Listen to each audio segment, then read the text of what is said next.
Welcome to Corner of the Galaxy, the show that talks 100% LA Galaxy soccer. We're glad you could join us. Now it's time to sit back and relax as your hosts navigate through the twisting, turning, but never boring world of the five-time MLS Cup champion, LA Galaxy.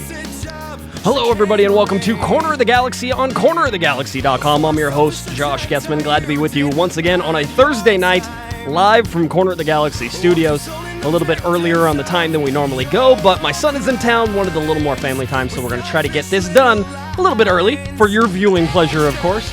Got a lot to talk about. The LA Galaxy coming off a 3-1 victory over the Colorado Rapids. A great game for the LA Galaxy. Got to rest some people. Jack McBean scores a brace. We're going to be talking about that a whole bunch. Then, of course, the LA Galaxy getting ready for Sporting Kansas City coming up on Saturday. That's the number one team in the Western Conference coming in and challenging the Galaxy, who have, I believe, the league's worst home record. So that should be fun to look at as well. We have some LA Galaxy news as well, some Gignac rumors, and anything else we can, of course, throw in there will be just that much more fun. Joining me for today's show, in studio, lucky enough to have her here, is Miss Britt Pergl. Britt, thanks for stopping by. Appreciate it. Thanks for having me. Hello. Yeah, I know. This is fun. So Britt was in the area whenever I sent out the SOS that, of course, I couldn't quite find a co-host at 5:30 because it's a little early, and she said, well, I'd rather not sit in traffic, so I think that's how it went. Yes, exactly like that. Actually, I'm in training around here, and I didn't want to sit in traffic for 2 hours like I did yesterday. Yeah, so it works for me, works for everybody. So we get to talk some LA Galaxy, and of course the LA Galaxy coming off of a 3-1 victory in Colorado, maybe a little surprising, I guess. Let's put it this way. I'm going to call out a bunch of you on Twitter who all said the LA Galaxy were, of course, going to lose as soon as you saw the starting lineup for this team in this particular game. And some changes for Curt Onalfo, some things that we kind of... You guessed at. I mean, these are things that you'd have to understand, might be a thing, might be something that would happen, that type of thing, whenever you look at how many games the LA Galaxy have, and of course, how many games they still have to play. And so Curt Onalfo makes 4 changes. You got Jelle Van Dam back with the middle, which we knew we were going to have. He was suspended for the Houston game, Britt. But, I mean, what are your initial thoughts now on what the LA Galaxy were able to do against Colorado at altitude, 91 degrees of kickoff, all these things working against them, young team? What were your thoughts? I mean, I wasn't terribly surprised because, I don't know, I've been paying attention to them on the road for the last how many games, right? But and then again, player rotation, Curt said several times how many games, Wednesday, Saturday. So it was really important to rotate through. Jelle is available again, so of course he was going to be in the lineup. And Romain Alessandrini being benched to start the game wasn't that big of a deal either because he gets tired and he gets an extra day off to recover. So a Wednesday, not start or Wednesday start from the bench isn't that big of a deal either. No, and we've talked so much about how much effort he puts into all these games, and Kevin, rightfully so, tweeted at the beginning, he's been dealing with a groin injury, or at least a groin discomfort. I don't know if we call it an injury because it certainly hasn't kept him out of any minutes, so it's good to rest him. I certainly don't think that Curt rested him because of that. But it seems like that he rested him because he had the opportunity to rest him, and that's probably a positive thing. But the big thing that we have to take away from this game is the young guys playing. Curt Onalfo made 4 basic general substitutions. We talked about Jelle Van Dam coming in for Hugo Ariano, who was probably not going to start anyway. He got knocked in the nose. It could still be broken from what I've heard, but that isn't quite the case yet.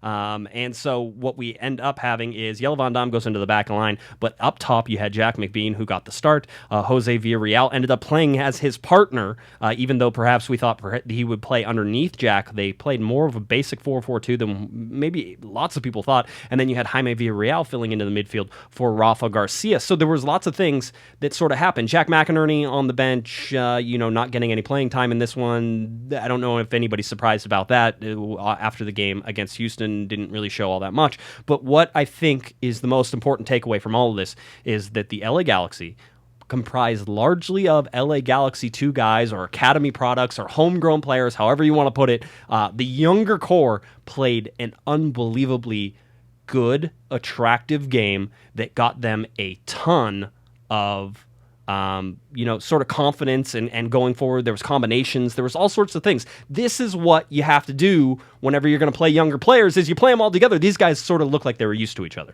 Right. I mean, it's definitely a comfort level there. It's not like any of this is new for any of them, especially with Curt Onalfo, with with the Villarreals, with Jack McBean, they've had a lot of time together. So for them to show cohesiveness on the field isn't really a surprise either. I don't know. Maybe I'm just not as surprised about this game as everyone else is. I mean, you still have to look at it and go, they were young, though. I mean, they were young. No, it's a big deal. And you should also preface, or maybe I should preface this by saying that no strikers have scored goals. Right. So it's not like you could sit there and say, oh, well, this team's definitely going to come out and score some goals. And they ended up scoring 3 goals, and all 3 goals created by younger products. You had 2 goals from Jack McBean, the McBrace, as they're calling it. One of them scored with the Jack heel, as they're calling. That one's too much for me. Yeah, that one borders. That one's. I try not to say it, but I'm a fan of puns, but that was too far. A step too far for sure. But you had Jack McBean scoring 2 goals. You had Jose Villarreal, who probably should have drawn a penalty kick in the very first couple minutes, which I think Chris Penso was the referee. Chris Penso leaves me scratching my head more than most referees. And then you had a great play by Bradford Jamieson after he comes on as a substitute to sort of draw the penalty kick as well. So I mean, those are the things that you look at and the things that we go at in looking at this game. But you have to also look at guys like Nathan Smith, who played, and I think he played a perfectly unspectacular game. It was whatever they had some penetration back there, surely. Ashley Cole again played great. I made the joke that the LA Galaxy, we always argue about who the LA Galaxy's best goalkeeper is. The answer is Ashley Cole. All right. Agreed. And it's not even close as far as I'm concerned. He seems to be the guy who's sort of always right there. So I mean, I think we learned a lot of things. Who are you most sort of surprised by, or at least satisfied with in this game? It would have to be Jack McBean. I mean, not having a goal in 4 years in MLS. I mean, not that he's been with the Galaxy first team the whole time, but I think for him to come back and be able to prove himself and get those 2 goals in a place where the Galaxy traditionally doesn't score a whole lot of goals. Right. It's a good thing for him and a good thing for the team. Yeah, no, and I see that. I mean, the last time Jack McBean scored a goal was 3/17/2013. It was versus Chivas USA. They were still around, so that was nice. And he scored it against Dan Kennedy, who was calling the game for Spectrum Sportsnet on the night. So actually, that was Kevin Hartman. Dan Kennedy was in studio for Spectrum doing that. So it was just it's kind of a nice thing. Also, Jack McBean. I don't know if you know this. Jack McBean's former roommate on the road was Pablo Mastroeni, who was the coach of the Colorado Rapids. He also played with Dylan Cerna, who just came back and had a really good game for the Colorado Rapids, if you saw that. So I think they played on the youth national teams together. There's all these sort of tie-ins. Alan Gordon's on the other side, and Jack and Alan Gordon are good friends. So like there's all these sort of things that were building to this eruption of goals. And the first goal that Jack McBean scored, caused by a turnover by Jose Villarreal. I know there's lots of people who think that I'm going to crap all over Jose Villarreal and build up Jack McBean, and I will tell you that's just not going to happen on either case tonight. Jack did exactly what I've been expecting him to do since he came back to Major League Soccer and after his performance last year in USL and on his loan and scoring all those goals last year. This is what I expected from him, so I have no problems with him doing that and scoring those goals. This is the expectation. This is the level that you should see from him. I thought Jose Villarreal played an excellent game.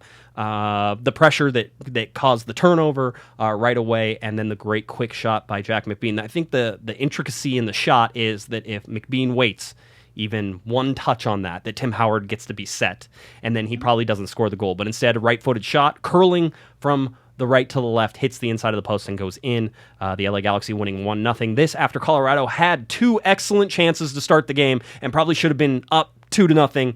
So you could have looked at it that Jose Villarreal probably should have got a penalty kick in the very first minute, which would have put the Galaxy up 1-0. And that Colorado probably should have scored the next 2 goals, so it should have been 2-1. And then Jack McBean would have scored that next goal, so it was 2-2. So at this point, it should be 2-2, but instead it's 1-0. That's just in my mind how I sort of remember this. I know. Alternate reality Josh games. Somewhere in one universe, that happened exactly that way. Just remember that. So yeah, no, that's sort of the thing.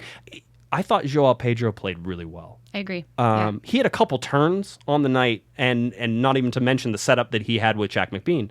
But he had a couple turns away from pressure that I thought were just perfect. He's getting a lot more comfortable in this league. I think a lot of people gave him slack to begin with, but I think that he wasn't given the proper time to adjust, and I feel like he's a lot more comfortable, and he's getting used to the people around him as well. Yeah, he seems to be settling. I'm even used to his hair now. I mean, Everything is once I get used to the hair and just that's Joao out there. I thought he played well. I thought that Jaime Villarreal played okay.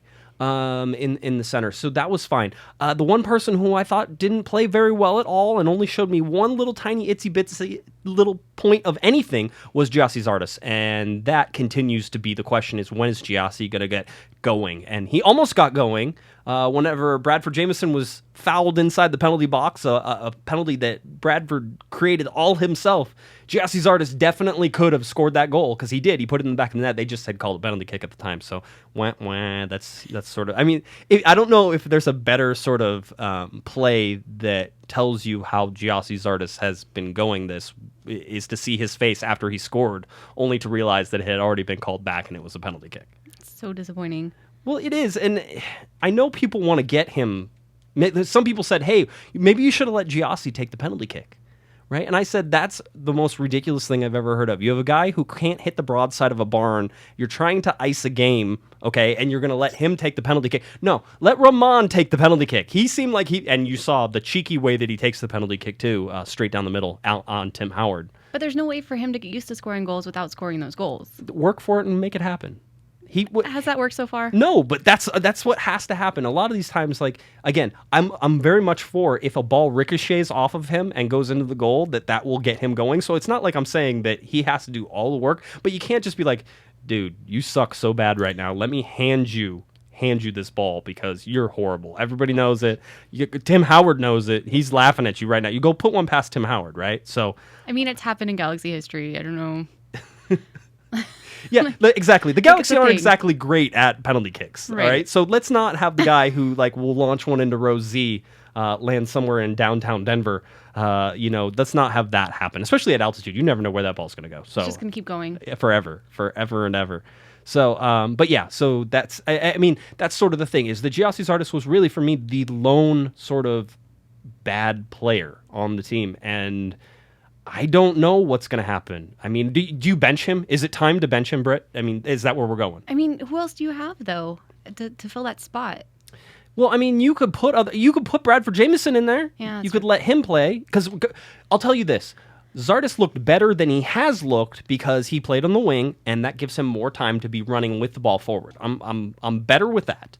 But I certainly don't think that he drastically improved because of that positioning. And where are we on this stomach bug that he had last week that caused his game from Saturday to be the way it was? It's, again, I mean, yeah, he seems to be the most unlucky person in the history of unlucky people. He's had stomach bugs. He's had, obviously, the broken bone.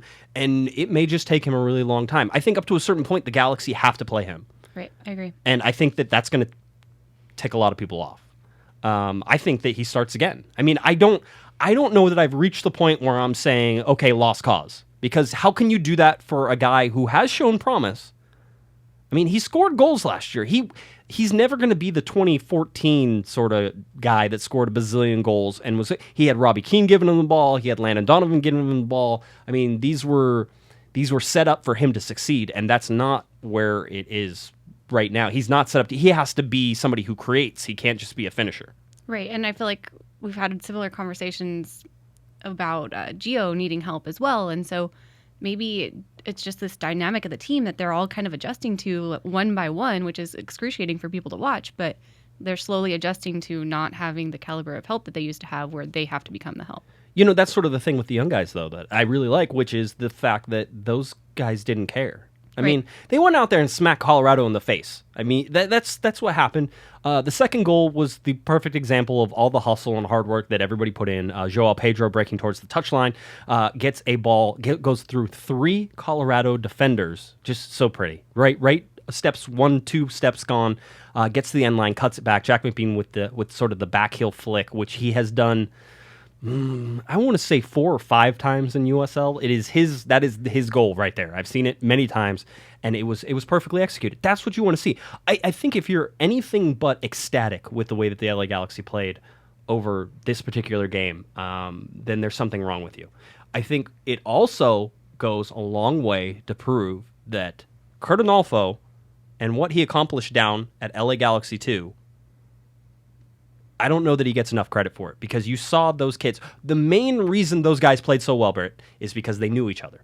You can't throw that many young players who haven't played together and have that type of success if they haven't already done that down at LA Galaxy too. You think that's fair? I think it's fair that, yes, they are comfortable with each other. They know how each other plays, but I wouldn't say that like the league that the Galaxy 2 plays in is anything close to MLS. And so it's not, I mean, it's definitely risky to just move this whole group of kids up to this level and hope that they work out. I mean, again, Onalfo doesn't have much choice in the matter because everyone's injured. Yes, everybody is injured. I mean, and that's really what it comes down to, is that you've had to have injuries to 4 or 5 different players in order to get to the point where you're able to start all of these young kids. And whether or not it was desperation move or anything else, I don't think it was desperation. I don't think that that's what, I don't think Onalfo said, well, I don't have anybody else, so I have to play. I think he put together a good game plan with those players. So again, I'm not one that thinks he should get a lot of the credit for some of the stuff that has happened recently with his unbeaten streak. I think he's done well. I think the changes that he made, the benching to Jelle Van Damme, I think the fact that Jermaine Jones is injured has helped him out dramatically. So I don't know, he can't get credit for that. He has done well with what he's had to deal with. And if you look at the injuries the LA Galaxy have had, I don't know that you can knock the team or him for sort of the results, even if you want to be really upset about the results at home, which I know everybody wants to be upset about, but they played good teams at home and bad teams on the road, sort of. That seems to be what the balance is. So if that's what it is, I mean, how much credit do you give Curt Onalfo for any of this 8-game unbeaten streak? I mean, yes, he did put the people on the field, but at the same time, I think that benching of Jelle Van Damme was a big deal. And I mean, really, if anyone was empowered from that, it would be this core group that he's familiar with. So. He put them together and he put them out there. So I guess I should be giving him more credit if I'm going to follow my own train of thought here. But yeah, no, he's. I keep wanting to give him credit. I keep wanting to, but at the same time, I also look at some of the individual plays and the fact that Romain Alessandrini has basically been involved in every goal the LA Galaxy have scored this year. He hasn't been involved in 17 of 24. I remembered it. 17 of 24 goals the Galaxy have scored, Romain Alessandrini has been the guy. And that is either ridiculous on its face, because that means that basically he's the only place the offense has come from. I mean, he leads the team in goals, assists, and shots. So, what more do you want, right? Right. No, so far I said in my game recap that, but sometime by next week he'll have team MVP already locked up for this year. Absolutely. And now it's just a matter of whether or not he can get the league MVP, which if he keeps scoring goals and doing things, I've looked at some of the guys who are scoring lots of goals. That's great. You got Nikolic over with Chicago, you got David Villa, and you've got all these guys. And those are really great to see those guys sort of, scoring those goals. But you look at what the assists and some of the other things, and Romain Alessandrini, if you're talking about the most valuable player to a team right now, it's Romain Alessandrini, because it's not anybody else on the Galaxy. I don't know if that's really a fair thing to compare him to these other players, because are these other teams being as terrible as the Galaxy has been at the beginning of the season? Like, it's easier to be a big fish in a small pond. Yes, it is easier to be a big fish in a small pond than a small fish in a big pond. Something like that. No, you got it. I think you're there. Don't worry. We'll draw a sketch or something. We'll get it. We'll get it figured out. But no, I mean, that's the sort of thing. Is Romain Alessandrini, even though he was sitting in this game, right, and even though he came on in the second half, and what did he do? He just sort of ran around with the ball and just kept it away from everybody. Right. He scores the penalty kick. Tim Howard, right down the middle, a chippy, cheeky shot, okay? And that's great. I mean, if you want to see the guy's confidence and what has happened, remember, this is a guy who was basically run out of Marseille. Okay, he was run out of Marseille by his home fans. He grew up around the club. It's his home team, and he gets run out of the team by his own fans. That's like if you went to your hometown. If you're at your hometown, you're playing in front of your hometown votes you off the island. They're all like, okay, you have to move out of your house, and you have to go because we don't like you anymore. All right, I know some of you have probably had that happen to you, but I have not, and that sounds horrible. All right, and that's what happened to Romain Alessandrini. He is resurrecting his career. People are talking about him in the French national team picture again, which is ridiculous right now. Slow your roll, everybody. Slow your roll, okay? Boateng maybe could get an international call-up. You're looking at all these different things. The guys who are playing great right now, I can name all 3 of the guys who are playing outstanding, perfect specimens of soccer. All right, let's see if you can, Britt, can you guess all 3 of my choices here? Okay, so I mean Alessandrini. Okay, that was easy. Right. Okay. Yep. I mean, you just said Boateng. Okay, yes, and too. So who is the third person? He plays defense. Ashley Cole. Yeah, Ashley Cole. Ashley Cole is a stud. He is a stud. I love Ashley Cole. He has been absolutely everything that the Galaxy could have possibly ever wanted. I can't believe at one point I was like, no, don't sign him. That's a bad idea, because I thought they were going to use like DP money on him and stuff like that. And why would you want to do that for a defender? That makes no sense. His beach comments were the things that made me the most upset, where he's like, I'm not ready to go spend time at the beach or retire at the beach. Retire at the beach, yeah. But in context, he was talking to like Italian reporters. Well, I'm here at Roma, guys. I'm here to play. You don't understand. If I put you in the same situation where, hey, Britt, you're coming to Roma, all right? Hey, so what do you think about MLS? You're probably going to be like, oh, MLS? No. It's all about Italy, guys. Italy. I'm here. I'm ready to play. I mean, is that not a reasonable thing? I hate it when guys get sort of, pigeonholed. You're going to say stuff like that. But then he comes out here and he spent time at the beach, all right? I guarantee you he's been at the beach.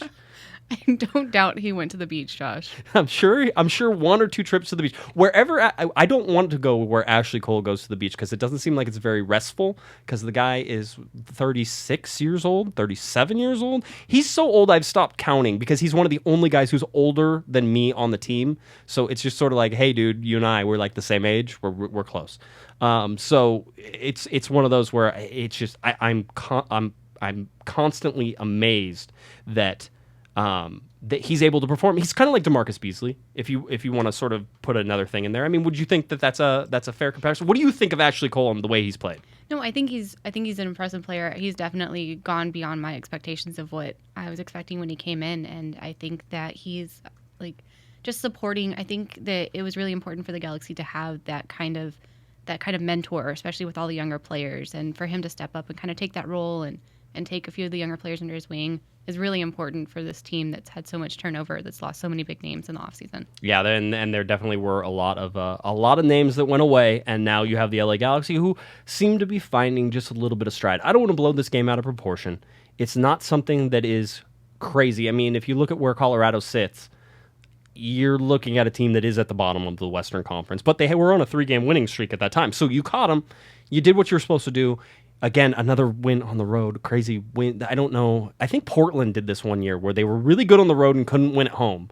And it's one of those things where it doesn't last in the playoffs. I'm okay with it right now, but if you go into the playoffs thinking that you're going to win games on the road and not be able to do good at home, you don't get out of the playoffs. It's like San Jose whenever they were doing all those crazy comebacks, the Bash Brothers. Yeah, the Bash Brothers, yeah, and Goonies Never Say Die, right? Yes. All that stuff. That year where they went up against the LA Galaxy and then they got knocked out because that you can't keep trying to come back.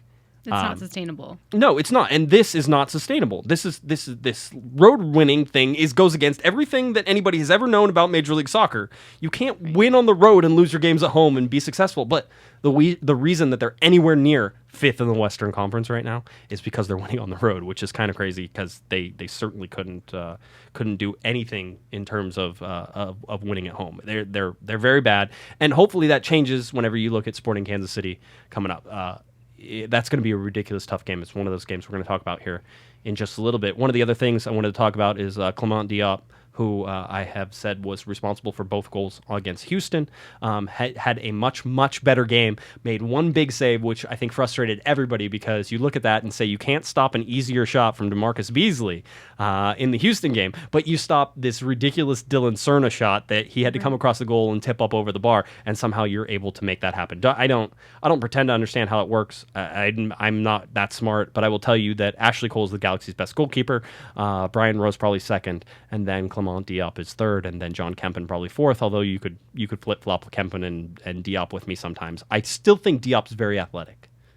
I think that he prides himself in those big saves. I think that he's more about the flashier saves, the bigger saves that are going to get more attention, but when it's a little bit, I don't want to say easier, but it's a little bit like more textbook shot, that it's not quite as easy for him as some of those other shots may be. Yeah, no, I could see that for sure. If you want to get in on the conversation, you have any sort of comments or questions about the Colorado game or anything about the LA Galaxy that you want to ask us, please feel free to give us a call at 734, that's close, 949-734-4217, 949-734-4217. We'd be glad to take your calls. We did have some calls, so let's get to a couple of those real quick.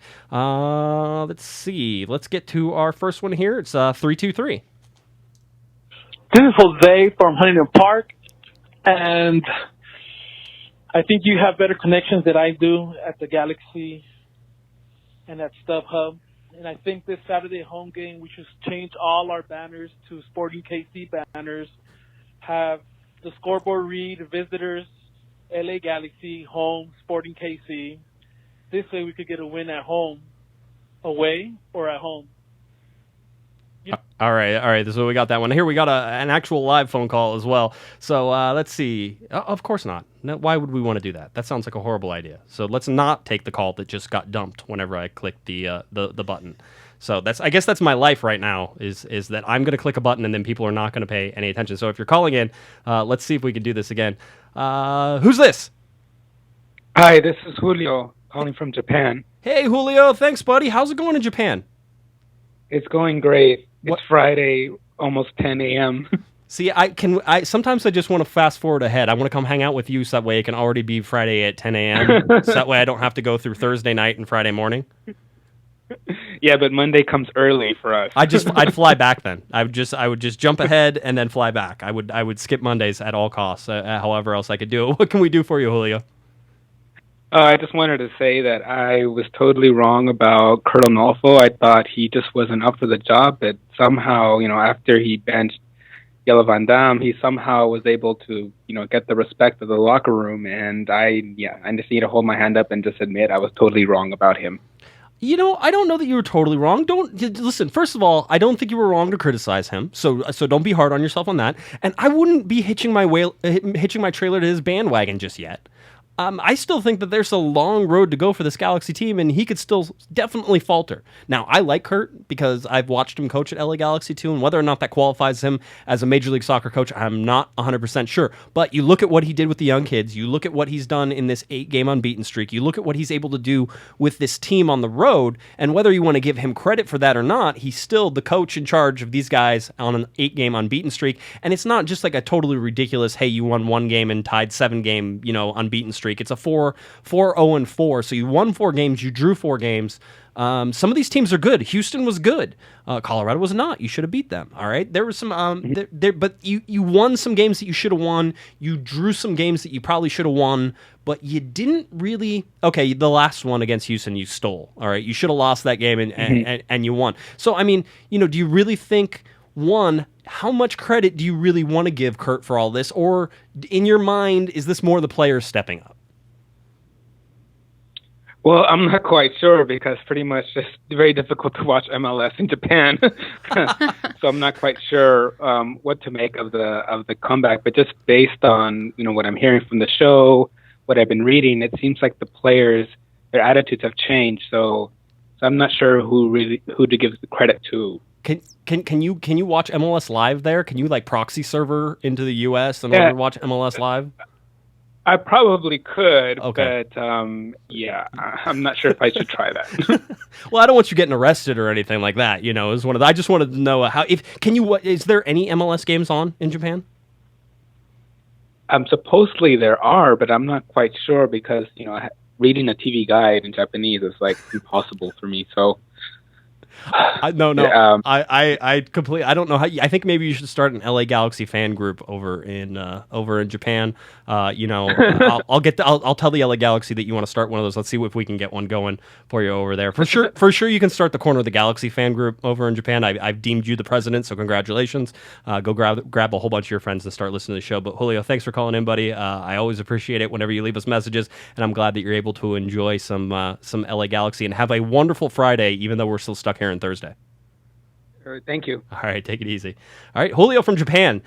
Again, this show caters to people who are not here because it's a form of entertainment they can actually get that doesn't cost them any money. So I get that, but I always think it's really, really cool to actually reach out and talk to somebody who's in Japan that's a Galaxy fan. So Julio, thanks for calling. We appreciate it.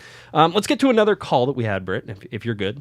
I'm good. Okay, good. Just wanted to check. Let's get to this one. By the way, I do want to go back and say, the guy who called in before, because I don't think he left his name, but he's saying, you should change all the banners to everything Sporting Kansas City, visitors. What else? I mean, how far could we take this? I mean, you can make them go to the visitors' locker room. Yes, that's a good one. Put them up in a hotel the night before. tour, have them bus in. That's a good one as well. Make them train on a field that's not theirs, right? Right, at like UCLA or like some sort of college campus nearby. Yes. I like all these ideas. So someone forget like an extra jersey, like yes, this is good. Yellow Von Dam, make him mad because he's not in LA. Like yes. I think that might be one of those things that happens as well that sort of comes in. So all good stuff. All right, let's see. We have another call. I believe this is Aaron from Riverside. Let's see if I got that right. Hey Josh, this is Aaron, formerly from Riverside, now in Colorado Springs. What a game. I just got to give a special shout out to Jack McBean. Even off the ball, he was playing so hard, working really hard. I'm glad to see another away victory. Hopefully they can do it at home. All right. Thanks, Aaron. Appreciate that call. Aaron, I think, went to the game. He was there in Colorado Springs. He drove up for the game. I'm pretty sure I saw him on Twitter there. He was one of the guys who got high-fived by Clement Diop in pregame. So good stuff from you there, Aaron. Appreciate the call in.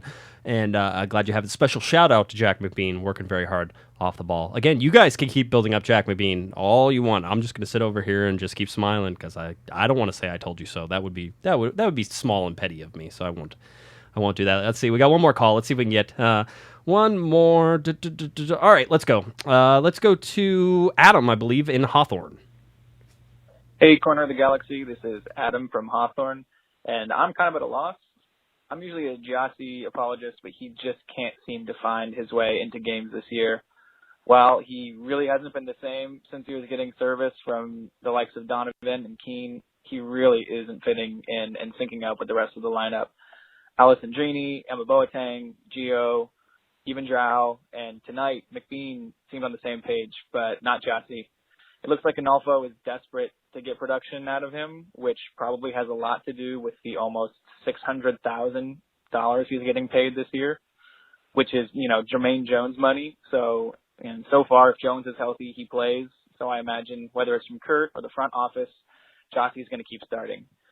McBean, of course, looked great tonight. Emma continues to create for us.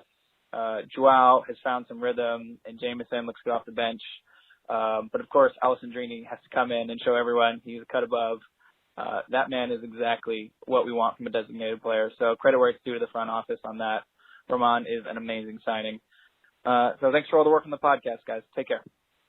All right, there you go. Adam from Hawthorne, always good to hear. Some interesting takes on Giassi Zardes. I will tell you, Adam, that Britt and I listened to your call before we actually started the show to sort of see what everybody was going to talk about, and we were like, well, looked and said $600,000. That sounds high, and you were right about correct. So 577, I believe, is what we came up with, Britt. So real close there. So yeah, I mean, there is something to this, okay? And if you're pretending that it's not a part of the game or not a part of the galaxy, then you're not paying attention. That if you make a lot of money, there is going to be some emphasis on you to play.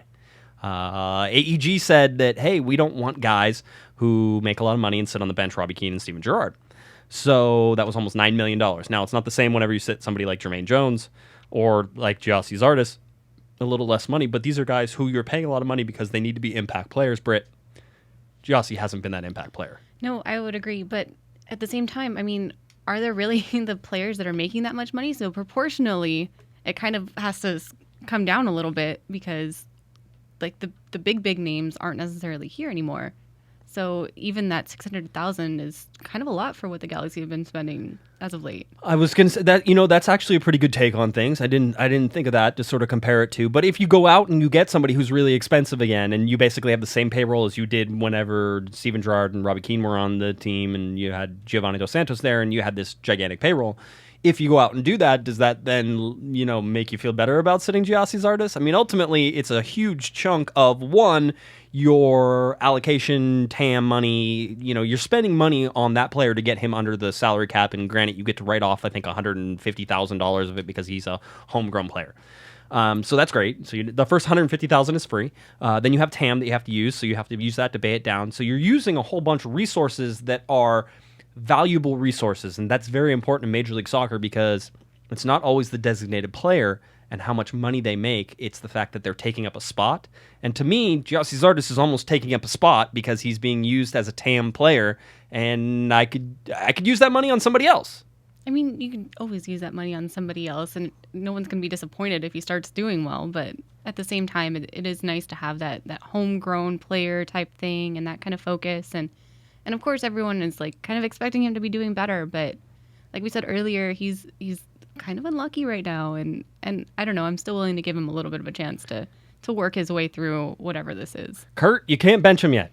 All right, that's what Britt's saying. I think I'm there too. I think I'm right there. It has to start clicking. If it doesn't click, then you are losing a huge sort of part of what your team should be. Okay. And you're also losing any chance of selling this person. So if you wanted, there were lots of people who wanted to sell. My co-host Jared Dubois was one of the first people who ever said it. After the 2014 season, he said, "Sell Giassi Zardes now. Sell him now. People want him. Sell him. Sell him. Sell him. Sell him." Yep. And it probably, if you would have done it. Imagine how upset LA Galaxy fans would have been if the LA Galaxy would have sold Giassi Zardes after the 2014 season. And then we would have come from like the future and been like, "No, this is a good thing. You're okay." That's not a bad idea. Come from in some alternate universe, yep. Giassi Zardes got sold, and LA Galaxy fans were really upset. And then in another alternate universe, he got sold, and they were perfectly fine with it. And it lies somewhere in between there. So anyway, Giassi Zardes is going to continue to be a topic of conversation for us here on this podcast, as you can probably expect, especially if he starts scoring thousands and thousands of goals, which everybody expects him to do very shortly.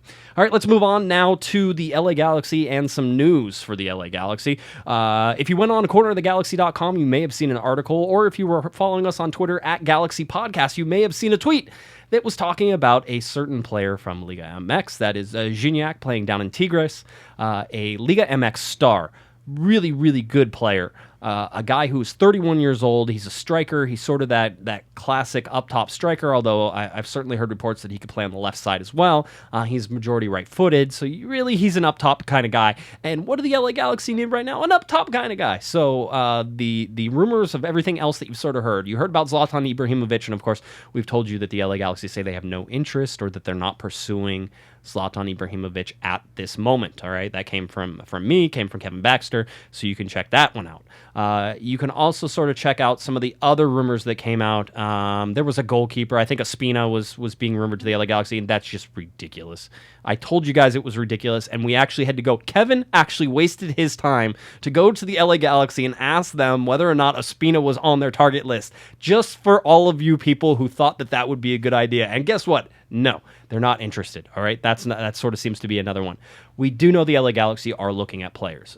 We talked about Jovan Karofsky and some of the places that he possibly has been. We talked about some of the visits that possibly he has made. We didn't know who they were targeting, but we thought perhaps there was somebody. I talked to Chris Klein after Saturday night's game against the Houston Dynamo, which I think I sort of went over on the Monday night show, but I asked Chris Klein, whether or not they were going after Dario Benedetto or whether they were going after Cristiano Ronaldo. Those seemed like those were Cristiano Ronaldo would only cost like $300 million if you wanted to bring him here. So I'm sure AEG has that money, Britt. No problems. So I asked him, and he didn't have any comment on that, but listen, Cristiano Ronaldo, he rolled his eyes. All right, everybody does, and I understand that, so that's fine too. So we still didn't know who they were going after. It broke sort of on from a website named Metro that perhaps the LA Galaxy were going after Gignac of Liga MX. This was a rumor that had started back actually like a couple weeks ago, maybe 3 or 4 weeks ago, after Gignac had come out. They lost the Liga MX final. He was upset because he said that the Mexican press always writes lies about him, and he said that maybe if they weren't careful, he was going to go ahead and leave Monterrey. He was going to leave Liga MX and go somewhere else, and this sort of started to spur some rumors.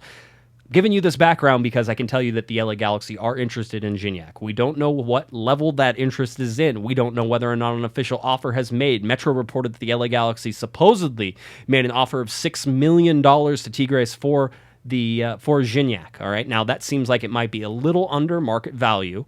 Tigres has rumored to say that they want possibly more than double that. So let's say $13 million.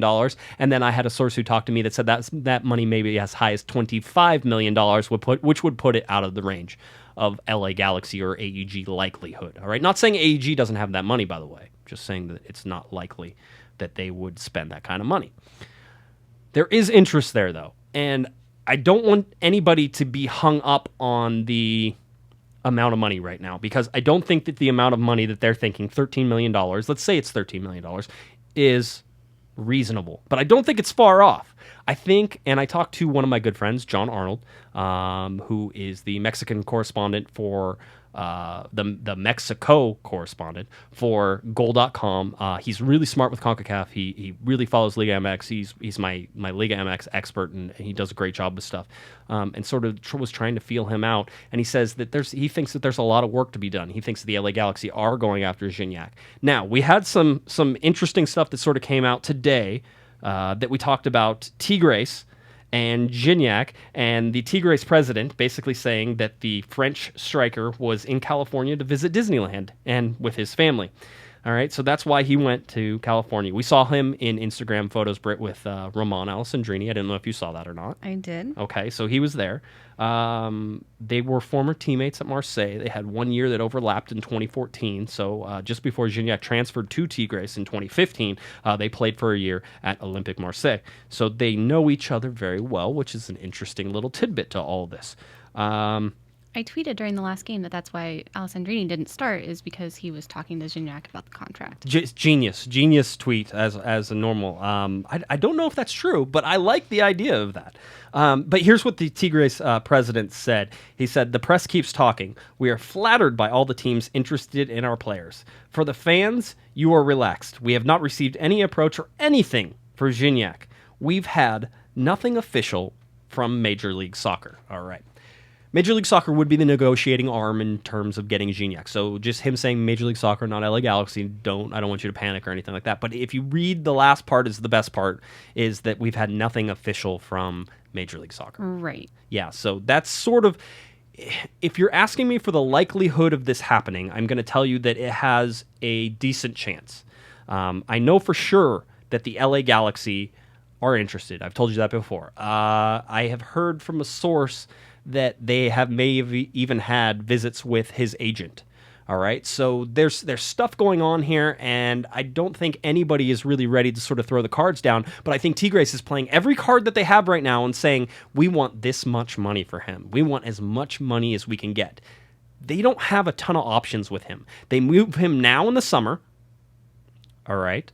They either move him now in the summer, they move him in the winter, or they get nothing for him, because it doesn't look like he's ready to sign another contract with them, and his contract is up, I think, June 1st or June 30th of 2018. So basically they have a full year from right now to get something done with him. And now would be a good time because he's had such a great year. He's had a great year. He's getting a little older. He's 31, so to them, it might be time to offload. For the LA Galaxy, if you can get Gignac, a proven goal scorer, a proven winner, a guy who had brought 2 Liga MX titles to Tigres, a guy who got them to, I think, one final, one CONCACAF Champions League final. He scored a ton of goals. He's done a lot of things. This might be the guy. In fact, when I was looking at all of the options, and we've talked about Dario Benedetto, who at 27 is a younger option. He had some time in Mexico. He didn't like where he was. He ended up buying almost himself out of the contract in order to go back home. So that makes me a little nervous where, like, if the guy doesn't, he's going to go back home. So that's not with Gignac. Gignac is basically an adopted Mexican at this point. They love him so much. He speaks French. He speaks Spanish. I think he speaks some English as well. So if you're looking at dropping him into the LA Galaxy, all these things seem to fit. And it makes sense for me that the LA Galaxy would attempt to sign him. I'm not saying that that's going to happen, but all signs right now are pointing to the Galaxy making an attempt on this. Whether or not they're successful, yeah. I mean, it would make sense to find someone to complement your best player at the moment. Someone who your best player is comfortable with, has time with, and considers a friend, right? And you have to think that also sort of goes to not just Romain Alessandrini, but also Giovanni Dos Santos. I mean, right. I don't know that they know each other, but certainly the fact that he played in Liga MX, someplace that Giovanni Dos Santos had never played, there's still like the Mexico connection there. You feel like that they would be okay with each other. I don't know. Maybe that's me peering into. I feel like that's kind of a reach, but I think that Gio would definitely appreciate some help up top. Yeah, and that's certainly he's a good player. He's somebody you could bring in. People are balking a little bit at his age, 31 years old. This is not like 35 years old. Like, that's young for a Galaxy DP. Like, it seems like it. I mean, he would be older than Romain Alessandrini, right? So you're there. He's older than Giovanni Dos Santos. Okay, I get it. He would be historical Galaxy DP. He would be as old as Jelle Van Damme. Okay, so that, to put it in perspective, you think Jelle Van Damme is ready for retirement? I don't. It seems like Jelle has 3 or 4. I'm not talking current designated players. I'm talking past. Any other Steven Gerrard. Before, yes. Steven Gerrard, and then Robbie Keane as he got older, but not Robbie Keane when they signed him. How old was Robbie Keane whenever the LA Galaxy signed him? Off the top of your head, I have no idea. I can't remember. I want to say 32. Yeah, so this is not unreasonable to think that Gignac could come in and make an impression on this LA Galaxy team.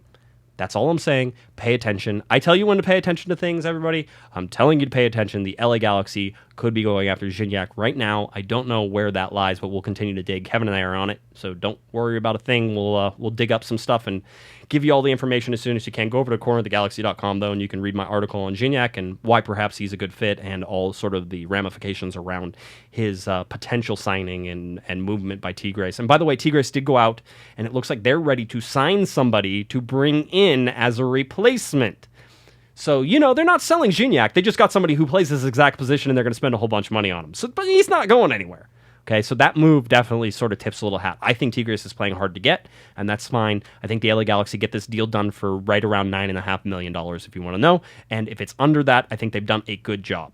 Because you're probably going to end up paying him $3 or $4 million a year, is my guess, as a designated player. And then, Tigres is going to get $8.5, $9 million right around there. If that deal happens right now at that, I'm good. I think everybody should go ahead and just go ahead and do that. All right. Let's get on to the LA Galaxy schedule now. We talked about the game coming up on Saturday, Sporting Kansas City. That's fine. June 24th, 7:30 p.m. We're going to talk about that game here in just a couple minutes. The LA Galaxy then have an Open Cup game Wednesday, June 28th against Sacramento Republic. That game will be broadcast on Spectrum Sportsnet and Spectrum Deportes, but I expect all of you to be there at the track stadium and fill that place up. All right, so that's where that is. Then they're going to go July 1st, a Saturday, July 1st game against San Jose Earthquakes up at Stanford Stadium because San Jose is scared of playing at Avaya Stadium against the LA Galaxy. That's my take on things. I don't think that's their official position. Tuesday, July 4th. 3 days later, July 4th game, playing against Real Salt Lake at home, Spectrum Sportsnet, Spectrum Deportes. The scrimmage on July 15th against Manchester United, which still mandates that the LA Galaxy actually play players that they have heard of and that we have heard of. So you're probably going to see some of the guys get a half, 45 minutes, somewhere in there, but that will be a good break for them. I believe that might also be right around the Gold Cup as well. And some of the Gold Cup break that will be happening in that between July 4th and July 19th. July 19th is a Wednesday game at home against Vancouver. Then July 22nd away to New England, another East Coast trip. Back home Saturday, July 29th to host the Seattle Sounders. Then away August 6th to face the Timbers. Do you see how rapidly all these games are still coming, Britt? I mean, it's exhausting just hearing them. So I can't imagine playing in any of them. And a lot of these are home games, which means that you and I will be at that game, and we will be covering those games, and that means a lot of you guys who are listening will be at those games. So just plan on being at StubHub Center for most of your life here in the next month and a half.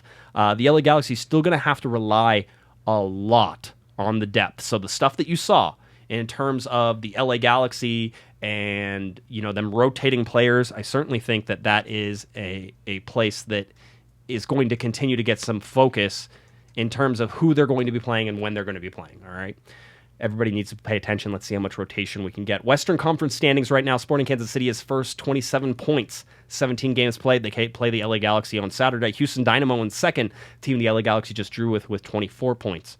Portland Timbers 24 points in third place. FC Dallas fourth in the Western Conference, but first in points per game. Just keep an eye on that, okay? FC Dallas has played 15 games. Sporting Kansas City has played 17 games. Portland has played 17 games.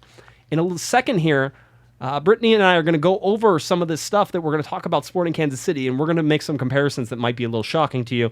So strap in. It's going to get a little crazy. LA Galaxy in fifth place right now in the Western Conference. Good jump there. Sixth place, the Vancouver Whitecaps currently 20 points just above the red line. You have San Jose, Seattle, Minnesota, Real Salt Lake, and Colorado Rapids all below the red line right now. Maybe Seattle will actually stay there this year. That would be something that I think all LA Galaxy fans could get behind. Other than that, schedule-wise, standings-wise, everything, we're basically at that midway point of the season. The Galaxy are 2 games behind everybody else. They haven't quite played their 17 games yet, but it's approaching, and 17 games is the midpoint. The LA Galaxy have just pulled even through 15 games with their 2016 counterparts. So this LA Galaxy team is no worse than the team that Bruce Arena put together last year through 15 games. They're exactly the same. Did you ever think that comparison would happen? No, I didn't. I mean, I don't... Okay, yes, points are where it matters, and getting those results is where it matters, but I don't know if I could sit here and say that this team is not worse than last year. I agree with you, but the points, at least through 15 games, have showed us that they are exactly the same. That 15 games, the 2016 LA Galaxy had 22 points. 15 games, the 2017 LA Galaxy have 22 points. But how many frustrating last-minute draws were there in those first 15 games? Because I remember a lot of those last year. There was a lot of draws. There was a lot of draws in 2016. Absolutely. No, you're right. It is a different feeling altogether. But as in 2016, I felt like there was just sort of this lull, flat sort of disappointment throughout the year. It was just straight. And in 2017, it has been anger, disappointment, screaming, yelling, breaking things, feeling a little better, right. Feeling a little better, feeling a little better, feeling a little better, feeling a little worse, feeling a little better. Okay, this team is average. Maybe they're a little better than average. Oh, hey, they're in 5th place in the Western. I mean, they kind of, every time I look at the standings and they're just a little bit higher than I think that they should be, I'm a little more positive about this team because they are giving me things to be positive about, whereas at the beginning of the season, they gave me lots of negative things to be about. So maybe that's the thing. Disappoint me early and then just build me up through the rest of the... Yes? No? Kind of. I don't know. I don't know if I just got so frustrated at the beginning of the year that as it's going along, I'm expecting to just be frustrated again. And I'm just like, oh, this is going to be short-lived. This is going to be short-lived. And maybe I'm just a Debbie Downer and I'm expecting to be disappointed all the time, but... I think that's a life choice that you're making right now. All right, Probably. I think that's exactly what that is. So we'll see how the LA Galaxy do as they continue upward on this current trajectory. Their it was because there were draws. It flattened out a little bit, and now it seems like it's at a steeper climb because of wins. Wins are steeper than draws. Just in case you were graphing it, the wins are steeper than draws, and then losses are flat. All right, losses are flat. And then draws are a little up, and then wins are woo, yay. So that's how that all works. Okay, anyway, that's if you go to quarterthegalaxy.com through 15 games, I have the updated charts and graphs where you can have all the fun with numbers you could possibly ever imagine. Check it out over there. All right, let's go to this game against Sporting Kansas City, a game I have had very little time to prepare for. Because of all these quick games that are happening. So we will talk about Sporting Kansas City, understanding that they are the best team in the Western Conference as they come to face the LA Galaxy. This game is on Saturday, June 24th, 7:30 p.m. It is Pride Night at StubHub Center, so make sure you get your Pride scarves, your Pride tickets, and then you can bid, I believe, on the Pride jerseys that I think a lot of people are big fans of. That are amazing looking. They are pretty awesome, and it's nice to see a community come together around a cause, so everybody can show up and have some fun at the game. It should be a really interesting game. Again, the Sporting Kansas City team is currently first in the Western Conference. We've said that, and we sort of look at it and go, okay, what does that mean? And what do I feel like this sort of says? When you look at the two teams, clearly Sporting Kansas City up here in first place. Oh my God, they're so much better than everybody else.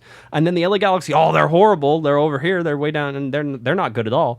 When you go and you start comparing these two teams, they're not that far apart. In fact, if you look at the games played, the wins, the losses, I'm going to go over them right now and see how similar these teams are. And we're going to get to the one difference that sort of blows your mind. And then once you understand that, you're sort of, okay, you can see why maybe there's a gap between these two teams. Here's the big difference right now. 15 games played for the LA Galaxy, 17 games played for Sporting Kansas City. Those two games are huge. Huge. So that's what you're looking at right now is the difference in those two games is sort of the difference between these two teams. The LA Galaxy have 6 wins. Sporting Kansas City has 7 wins. Okay, not anything big. The LA Galaxy have 5 losses. Sporting Kansas City has 4. There's the difference in that game right there. So that's how it goes. The draws. Sporting Kansas City has 2 more draws than the LA Galaxy. Okay, so that's not much, but they have 2 more games, so you would sort of expect it. So they're 1 win better, and they played 2 more games, and they got 2 draws out of them. I mean, you're not talking, acres of space here. The LA Galaxy have scored 24 goals. Sporting Kansas City has scored 20 goals. So the LA Galaxy are a more offensive team than Sporting Kansas City. take that and sit and think about it for a while in a dark room, perhaps. All right, this because it gets a little crazy, but here is where you can see the difference and sort of where it's affected the LA Galaxy. Goals conceded, 22 goals conceded for the LA Galaxy, 11 goals conceded for Sporting Kansas City. Very good defensive team. So, I mean, that's sort of where you sit on these two teams. But what do you see with Sporting Kansas City whenever you think that they're coming into StubHub Center? I mean, they have a lot of good, I want to say local players. They have a good mix, I think, and the Dom Dwyers, the Graham Zusis, they have a good group, and I mean they definitely have good support at home, so it's nice for them to be on the road where they don't necessarily have that. But I think the kicker for me this week is the Galaxy's busy schedule and how Kansas City didn't have a Wednesday game this week. Yeah, they had a Wednesday off, so Yeah. so they didn't have any of that. I mean, you're looking at some of the players that obviously the Sporting Kansas City, you have Benny Feilhaber, Dom Dwyer, you have Ike Opara, that back line with Beasler and Opara and Zusi and Sinovic. That's a good back line, Yep. and then you have Amelia in goal. That's a solid back five. And that's where that goal differential comes from. Yeah, it's huge. It's double. I Yeah. mean, this is a very good defensive team for Sporting Kansas City. I will tell you this. There's certainly something to a lot of what people are saying that the LA Galaxy don't play well at home. You're looking for them to bounce back. You can expect that Jermaine Jones and Daniel Steres could be available for this game. So don't be surprised if you go out there and you see that Jermaine Jones is on the bench or that Daniel Steres is on the bench or that Daniel Steres is starting. Or Daniel Steres is starting. Jermaine Jones is on week 7 of 3 to 4 weeks of being injured, so we'll see how that goes. Yeah, I mean, it is. It certainly is, and they've been training off to the side, so it's all a matter of whether or not they can get in and whether or not they have fresh enough legs, whether or not they're healthy. I mean, this comes down to. Have you ever seen during training the guys wear those like sports bras? They're like little black sports bras. Like the heart monitors. They have right? the heart monitors. So yeah, that's right. I have a background in this, yes. Yes. So anyway, I was going to say, hey, those aren't sports bras. We could actually talk about them. But no, they're Stole little. your punchline. Yes, you did. Sorry, not sorry. No, yeah, exactly. So anyway, so they have these heart monitors that they get to wear at training. It helps them. And it helps the trainers and some other tests that they do actually tell what their recovery time is and how ready they are for another 90-minute performance and all these different things. And so that data is given to Curt Onalfo and the rest of the coaching staff to sort of be able to say, hey, look, this guy is not recovering very well from the last game. Maybe we should look at not starting him. Maybe he should come off the bench. Look at Romain Alessandrini. You were able to give him a rest. That was important because you certainly expect Romain Alessandrini is going to play all 90 minutes. Against Sporting Kansas City on Saturday. So these are the sort of things that are going to come into play, and that's why predicting lineups within this stretch of games is going to be nearly impossible because you have to imagine that Curt is going to do his absolute best to sort of merge and twist and turn and rest guys and change up the lineup. I mean, what do you think? The Galaxy are playing at home. What are they? 1-3-3 at home? Something like that, yeah. They're horrible. Yes. They have the worst home record in Major League Soccer. And I'm concerned about that getting into the players' heads, getting in Onalfo's head, and they're going to be trying so hard to break that they're not going to think about simple things that they could have done. Like, I think that's going to be their focus when really, if you just treat it like any other game on the road, then it would be as big of a deal. Yeah, and maybe that's it. Maybe they do have to. Maybe there's something. Maybe we should put them up in hotels. Maybe that's what should. Maybe when they come onto the field, everybody should be wearing that Smurf blue, that light blue. No, I can't do that. No, nobody can do that. That's a horrible idea. Anyway, but yeah, the LA Galaxy taking on Sporting Kansas City. Okay, then let's make sure we get our predictions in. Predictions sure to be wrong. You always have to make sure you make it as specific as possible. So even if you get it right, you're still probably wrong. Oh, thanks. So what did the LA Galaxy do in this game? Do they keep the eight game unbeaten streak? Who scores the goals? Who doesn't score the goals? Tell me who you think for the LA Galaxy and what happens. Thanks for not prepping me on this one. So first thing to my mind is probably a 2-2 draw. I'm going to say Alessandrini and an own goal. Ooh, own goal. And then Kansas City people.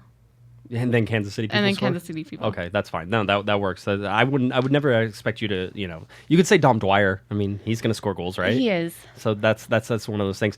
I think the matchup here is going to be really interesting in terms of Dwyer in the back line of the LA Galaxy, because he has been a thorn in their side before.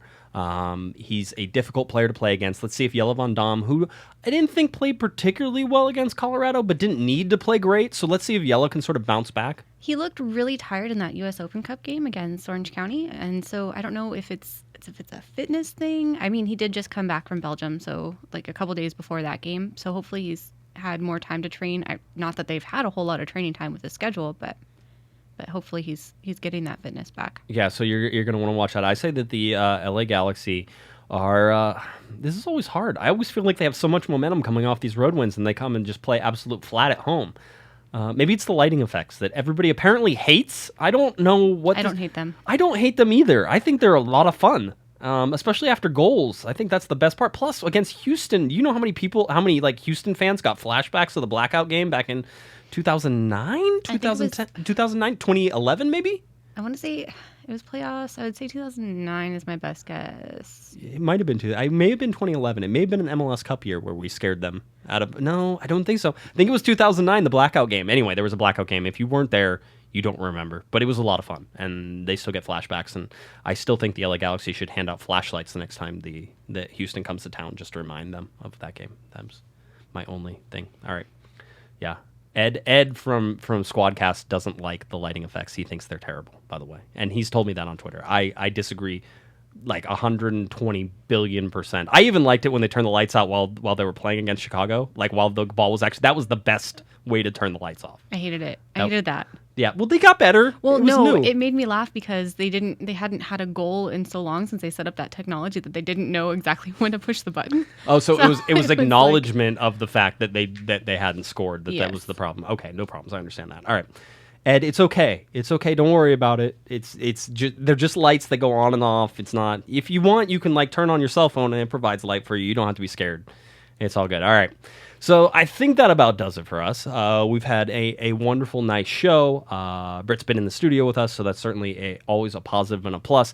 LA Galaxy have a bunch of games still coming up. We have a bunch of podcasts still coming up for you as well. We'll have a Monday podcast that, of course, will recap this Sporting Kansas City game and get you ready for the U.S. Open Cup game. We'll have another Thursday live show coming up next week, so a lot of stuff still coming down the pipe for Corner of the Galaxy here and covering all the LA Galaxy news and information. And as news breaks, we, of course, will be right here for you at cornerofthegalaxy.com, so make sure you check that out as well. Britt, you want to tell everybody where they can find you? Yes. So on Twitter, I am Britt, BRITT, 3 underscores, yes, 3, JO. So follow me there. Writing for Total MLS. Every once in a while, writing for Corner of the Galaxy as well, so feel free to follow. I'm stealing Britt slowly. She's going to keep writing more and more, so that way I don't have to write so much, and you guys can, of course, get rid of me all that much sooner. All right.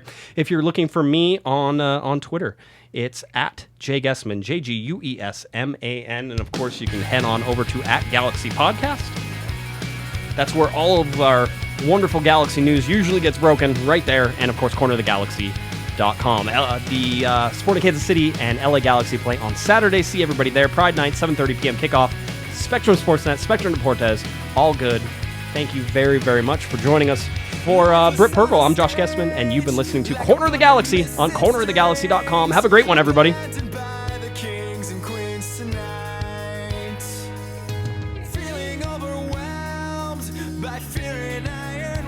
You've been listening to the Corner of the Galaxy podcast on cornerofthegalaxy.com.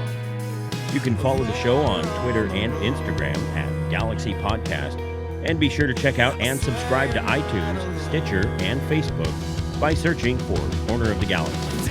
And for all of your independent LA Galaxy news, discussion, and entertainment, including this podcast, head on over to cornerofthegalaxy.com. Fans, thanks for listening. We ask that you be kind and courteous to your neighbors as you leave the podcast. We thank you for joining us and look forward to seeing you again. Until then, I'm Michael Araujo, and on behalf of the entire Corner of the Galaxy crew, goodbye, everybody.